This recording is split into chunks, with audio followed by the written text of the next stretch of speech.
시청자 여러분 안녕하십니까? 강상구입니다. 안녕하십니까? 김채원입니다. 윤석열 정부 첫 검찰총장인 이원석 총장이 2년의 임기를 마무리하고 퇴임했습니다. 명품백 수수 의혹 등 김건희 여사를 둘러싼 수사들은 이 총장의 임기 중 사건을 마무리하지 못하게 됐습니다. 한편 도이치모터스 사건의 전주 손모 씨가 방조 혐의로 유죄 판결을 받으면서 김 여사 사건의 수사에 어떤 영향을 끼칠지 귀추가 주목됩니다.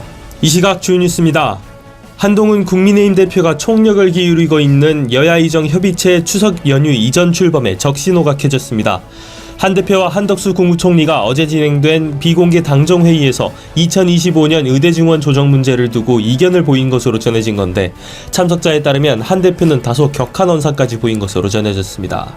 김정은 북한 국무위원장이 핵무기 연구소와 무기급 핵물질 생산시설을 현지 지도하고 무기급 핵물질 생산에 총력을 집중할 것을 지시했다고 북한 매체가 보도했습니다.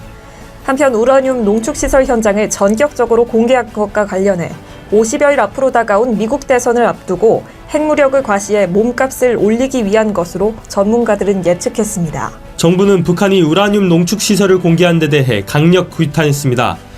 통일부는 정부 입장 자료에서 어떠한 경우에도 우리와 국제사회는 북한의 핵 보유를 절대 용인하지 않을 것이라고 강조했습니다. 윤석열 대통령이 오는 19일부터 22일까지 2박 4일 일정으로 체코를 공식 방문해 양국 간 원전 동맹 구축에 나섭니다. 우리 대통령의 체코 방문은 2015년 12월 박근혜 대통령 이후 약 9년 만입니다. 여야 안팎에서 최근 김건희 여사가 광폭 공개 행보를 보이는데 비판이 잇따르자 대통령실에서 반박에 나섰습니다. 대통령실은 여사의 행보를 정쟁으로 삼는 것은 상당히 부적절하고 과하다면서 그 진정성을 좀 봐주셨으면 좋겠다고 밝혔습니다.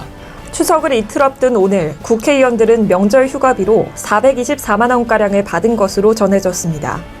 이는 월 봉급액의 60%를 명절 휴가비로 지급한다는 일반 공무원 수당 규정과 같은 방식으로 계산된 겁니다.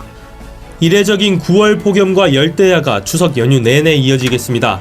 폭염특보가 발령 중인 충청과 남부지방, 제주도는 체감온도가 33도에서 35도 안팎이 예상돼 날이 매우 무덥겠습니다. 여야 지도부는 추석 연휴를 하루 앞둔 13일 서울역과 용산역을 찾아 기성객들에게 인사했습니다.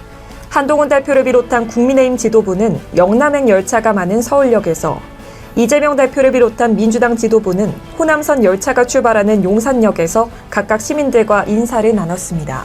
우리나라의 평균 연령이 나날이 늘어가면서 고령층의 경제적 어려움이 심각한 사회 문제로 대두되고 있습니다.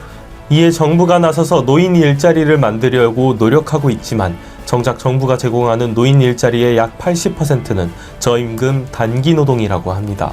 이제는 국민 모두가 사회의 사각지대에 있는 노인들의 복지와 경제적 안정성 보장을 위해 관심 갖고 귀 기울여야 할 때입니다. 이 시각 주요 뉴스였습니다. 구독과 좋아요를 눌러주시면 더 좋은 뉴스로 보답하겠습니다. 지금까지 강상구, 김채원이었습니다.